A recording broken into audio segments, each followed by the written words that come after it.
what a lovely woman, a nice person. I wish I knew her better. I only know her when she comes on the show, and I get the feeling she doesn't like me that well. Tremendous actress, a two-time Academy Award winner. She is starring and directing in a brand new film entitled The Beaver.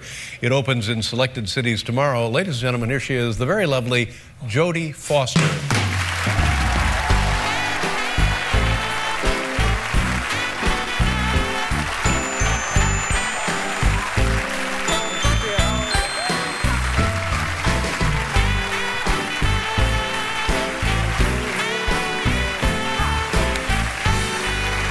Welcome back, Jodie. Thank you. You know, I have to tell you. What's the matter?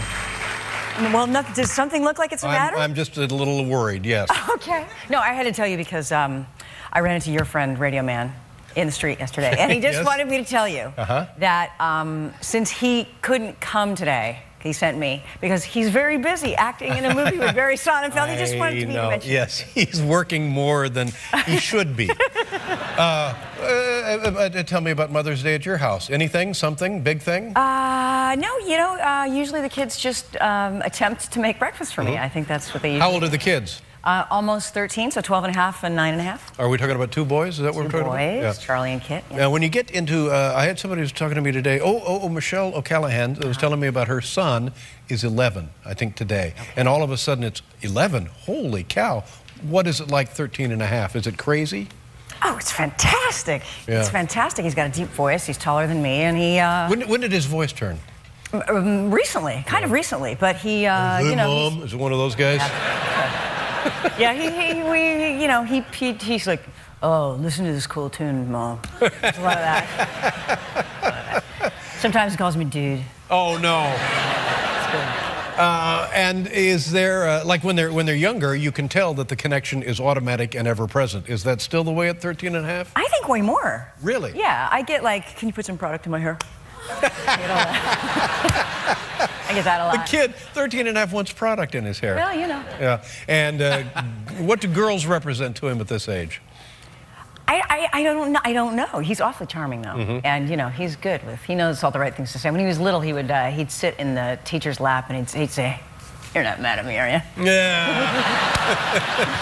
He's very good. That's my older one. My little one is also effortlessly charming, but in a different way. Well, that's good for them, but it could be trouble for you. Yes. Now the question, would you rather have a teenage boy or a teenage girl, as having been a teenage girl yourself? Oh, I would definitely prefer having a teenage boy, yeah. The teenage girls, I was just a nightmare to my mother. Really? Yeah, I really was. Oh, and how did that manifest itself? Your mother, now, am I right about this? In addition to being mom, she was also your manager? She was, yeah. We had a career together. We traveled everywhere together. She made decisions. She was a mostly negative influence in my life now. Happy Mother's Day! No, you know, she liked to tell me about all the bad things that were going to happen. So there was a lot of like, you know, by the way, she'd lean over to me, and especially nice days, she'd say, by the way, by the time you're 17, your career will be over.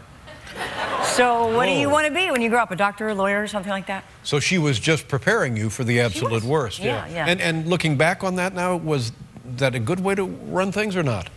Sure, I'm just never disappointed. Yeah. You know, I mean, she always said to me, you know, by the time you're 40, your career will be over too. There was a lot of that.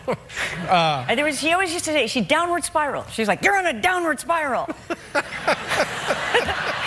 Wow. You know, when I was nominated for 4 Academy Awards, but I only won 2. So on the 4th one, she was like, you're on a downward spiral. That's right. She understands you can't win every time you make a movie. Well, Maybe you know, not. Sometimes you just gotta, you know, you just gotta help them along. What is your relationship like with her now? Oh, she's great. She's great. She's a lot of fun. And a good grandmother? The kids love her? She is. She's a little bit older now. She's a little more fragile. Yeah. But she's not nicer. Yeah. How old? You mind if I ask how old she is? She's 82. 82. Good for her. That's just great. We're very excited moms up into the 90s, and that's cool. a big deal, you know, because we're looking for 100. Is that right? Something good happened at 100, you know. Well, I think you get to 100, something is already, I don't know, free gum. I don't know. Okay. Anything free is worth it. Did you? Where did you film this movie? You directed and starred in the movie as well. Yes, The Beaver. Isn't that a great name? I love it. Is this an original screenplay? It is. It is an original screenplay, and we filmed it here in New York City, and mostly in Westchester County. Right. And it's apparent why it's called The Beaver, but a lot of people may be misled, but... like those are the people we want to spend money to go see the film. Those are the ones. That's our DVD fortune right there, pay-per-view. I think there's a lot of interest in this movie. Obviously there would be, but also because your co-star in the film is Mel Gibson. Now, and I'm told that here's a guy who seems troubled. He's had some trouble and seems troubled, and the trouble was happening as he made the movie with you. Is that really, right? mostly after we wrapped. Yeah. After you wrapped, his troubles happened after. Did you have any idea what was ahead of him then? Did he have any inkling that he might have some problems? I don't think so. Yeah. No. There was no inkling. But he's wonderful in the movie. He's extraordinary in the film. I have to say, and people are amazed by his performance. It's beautiful and raw and very dramatic. And also funny and all that. How long have you known Mel Gibson? About 15 years. 15 years. And what do you, I mean, can you defend what he's... See, here's what I think. No. Here's what I think, and it doesn't make any difference what I think, but one, drinking, that's a problem. Yes. But the real problem is, why is he drinking? So we get that straightened out, everything else will be better. That's true. Now, they really shouldn't be laughing at that, because anybody who, and I was an alcoholic and loved it, but that's a different... No, he takes his sobriety very seriously. Very seriously. He's very good in the movie. He's a very good friend. Yes. People have said the acting in this film, as you would expect, is first rate, for heaven's sakes. Now let's talk about your career a little bit. Okay. Your first movie, let's see if you know what your first movie, 1972. Any idea what that was? 1972? That's what it says here. Oh, no. My first movie was in the 60s.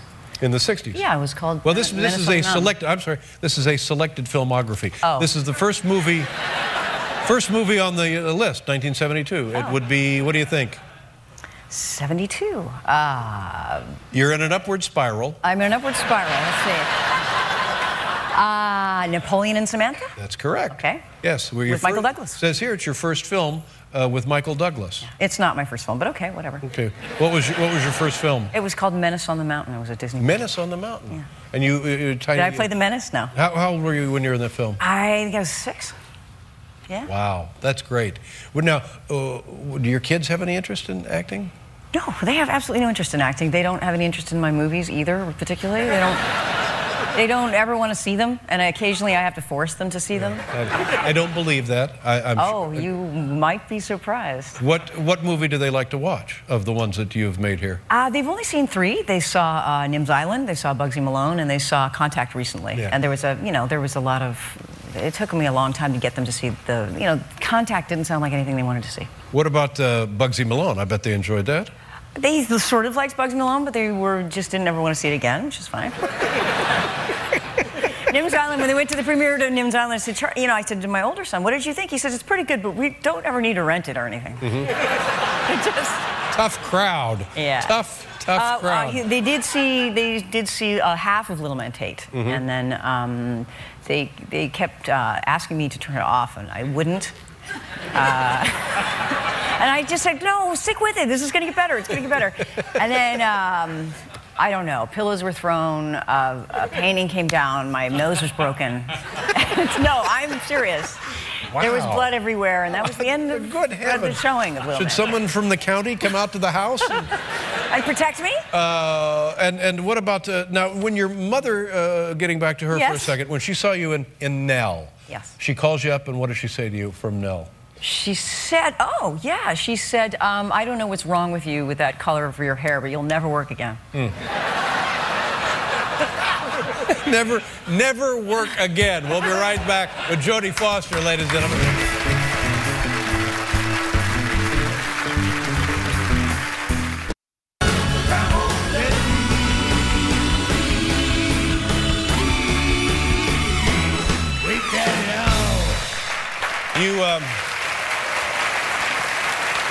We're going to look at a clip from the Beaver here in a second, but there's a story that I heard that's just tremendous, if it's true. Okay. At the end of the filming, toward the end, or maybe the last day of shooting, there's an injury on the set and blood. Does that ring a bell? Now, you're the director. Yeah. This kind of thing shouldn't be happening. What was it? I am supposed to be responsible for everything that happens on the set. So tell us what happened.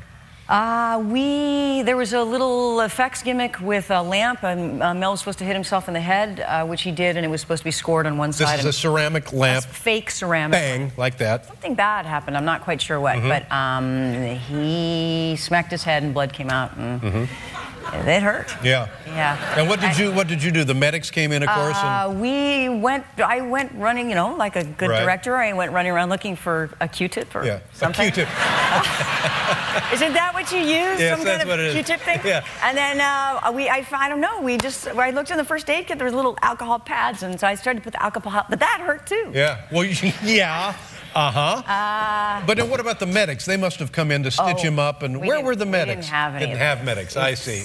Yeah, no. Me and the producer. And how did you and Mel reconcile that? He smoked a cigarette and he said, "Okay, I'll do take two." And then he smacked his head and it bled again. Well, there you go. You got to give him credit for that. Yeah. This is what are we going to see here, Jodie? Whoa, okay. I guess we're going to see a clip from the film. It's probably the first time that I meet my husband has decided to use this survival tool, this beaver puppet that he's found in the trash. Put on his hand. The poor man has lapsed into a deep, painful abyss of a depression. Yes. And he has no longer the ability to communicate with his loved ones. Not to connect in any way. And he has just even attempted to commit suicide, and he couldn't even do that right. Yes. And in his worst moment, he puts a beaver puppet on his hand and starts to speak through it, and it changes his life. And some people make items out of Q-tips. That's true. And it seems to be very effective in fighting depression. That's what I hear. All right, it's the Beaver. Take a look. Did you read the card? Yes. Read the card. Read the card. The person who handed you this card is under the care of a prescription puppet designed to help create a psychological distance between himself and the negative aspects of his personality. Please treat him as you normally would, but address yourself to the puppet. Thank you. There you go. Is this some kind of a joke? Oh, hardly, love. Nothing funny about it. Stop it with the puppet. All right? I'm confused, Walter, and I need some answers right now. See? She needs answers. She needs them now. You're lovely in the film. Starring in and directing The Beaver with Mel Gibson. And beginning tomorrow, you can see it around the country in selected cities. Gosh, it's nice to see you again. Thank you very much. And happy Mother's Day. Thank you. Say hello to the boys for us. I will. The lovely Jodie Foster, ladies and gentlemen. We'll be right back with Tom Dreesen, everybody.